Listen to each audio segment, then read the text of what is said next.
you kind of like suck yourself into it. Imagine your tightest pair of jeans that you can't just quite get into and you have to like shimmy yourself into them. Well, this was that times 10.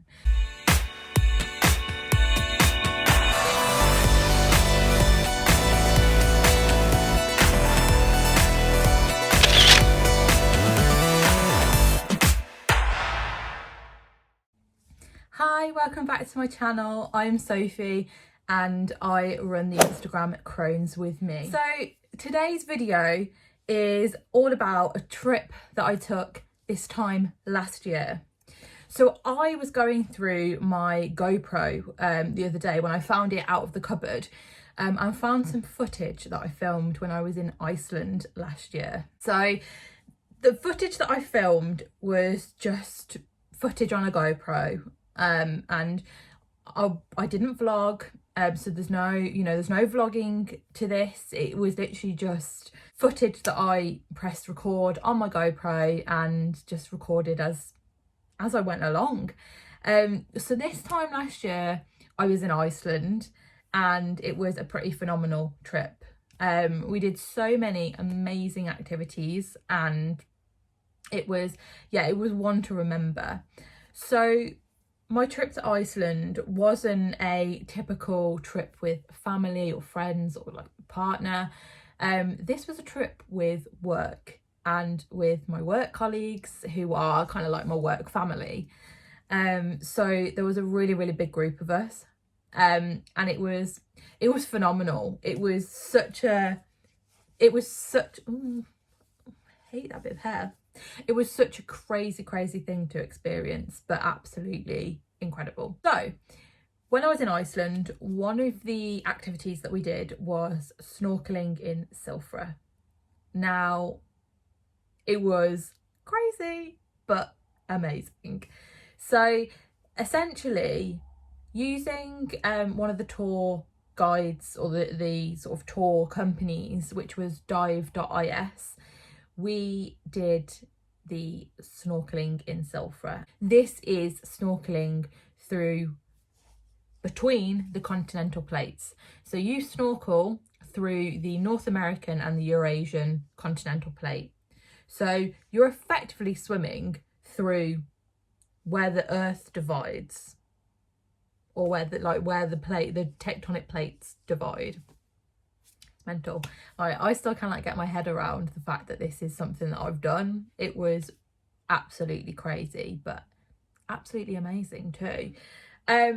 So you might be thinking, Jesus Christ, like that's got to be cold. Yeah, yes, you are right. It was freezing. So we went in June last year, and June in Iceland is their summer, but it's not a warm summer. Every day was sort of between 12 degrees to 15 degrees. It was, pretty cool, but not freezing. You still needed a coat, but you could get away with a thicker jumper, and, it was manageable, and it was quite nice to be out in the fresh air. But the water temperature was cold, was very cold. And to snorkel, to do the activity, you actually have to wear a dry suit, and it is a rubber sealed dry suit. So you step into this huge rubber onesie, effectively. Your boots are attached to the bottom of it. You step into it and you kind of like suck yourself into it.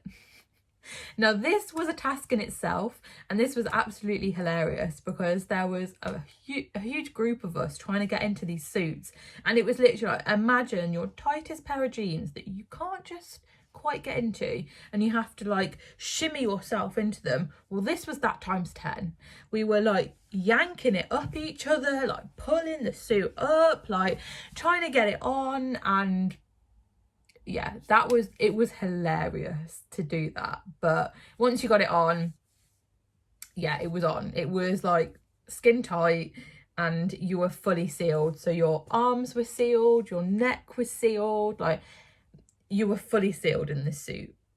If that wasn't the fun part, you then had to put this like balaclava style mask on your head. So your hair was all pulled back, your face was covered. it just wasn't a good look. I'm going to insert a picture right here to show you. Like, that is not a good look, is it? That is not a good look.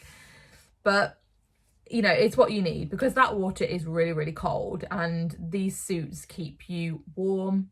They also are, you know, they keep you buoyant in the water as well. They keep you floating. So it's pretty important, because I would not like to be in that water without that suit. I tell you that now. I'll tell you a little bit more about this activity, because one thing that kind of surprised me a little bit is it is a really popular activity to do, and it's a really great activity, but SILFRA, or the entrance to SILFRA, to where you swim, is in the middle of nowhere, and the tour guides effectively just have their vans with all their kit in it, and the kit for everyone to do the snorkeling. But there isn't a visitors centre. They park up in a car park, which is just across the road, in the middle of nowhere, and it's just in a car park. So there's a couple of benches, like seating area, where they do a safety briefing, but it's just in a car park. So there isn't like a visitor centre. There's no facilities.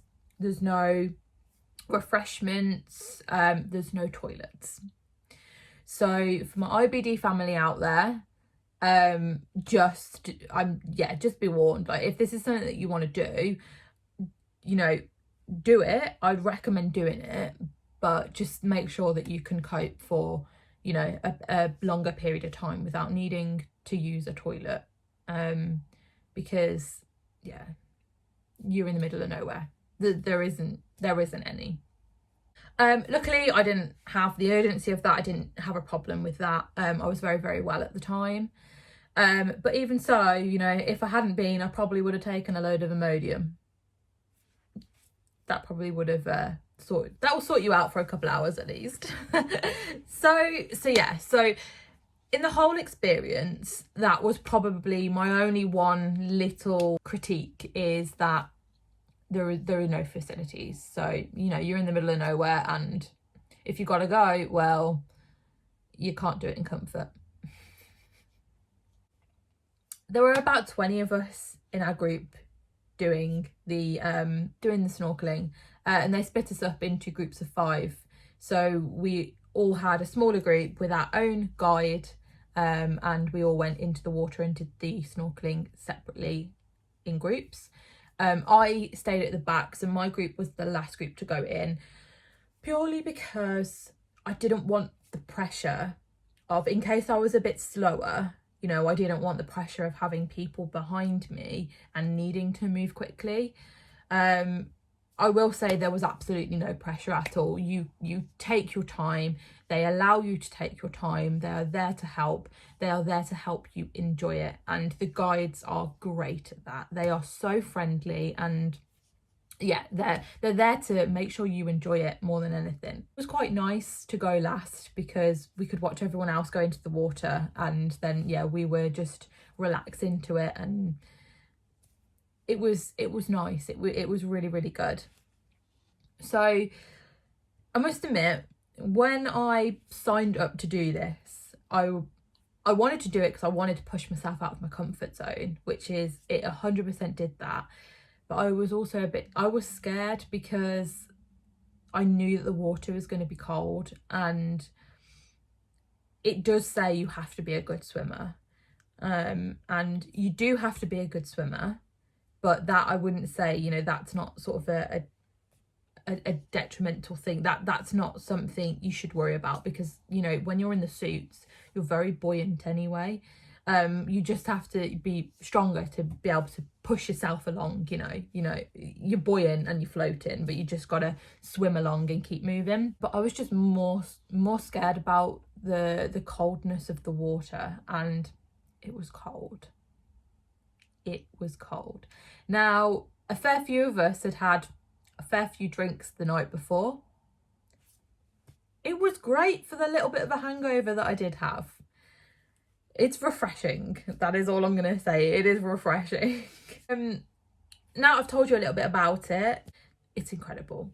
The water is crystal clear. it's all filtered down from the glacier, so it's filtered down through the ground and through the porous lava rock that's in the ground in Iceland. So it's all filtered down, it's crystal clear, it's pure. You can actually drink the water too.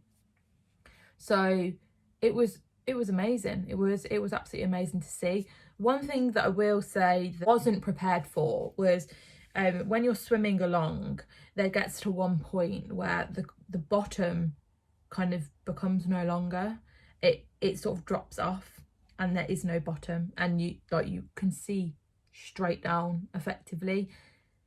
When I was floating above that, like, I got a little bit, my heart started racing a bit, and I got a little bit, like, not panicky, but I just felt, oh my goodness, there's nothing beneath me here.